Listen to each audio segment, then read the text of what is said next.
Pinupuri ka namin, O Diyos, Ama, Anak, at Espiritu Santo.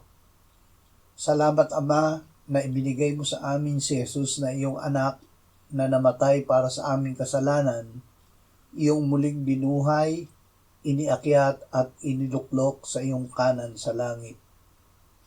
Salamat na ibinigay mo sa amin ang iyong banal na Espiritu at sa pamamagitan niya ay ibinuhos mo ang iyong pag-ibig sa aming puso. Salamat na ang lahat ng ito ay ginawa mo dahil ikaw ay nalulugod sa amin.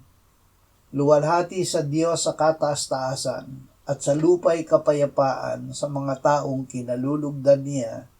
Amen. Sa salita mo,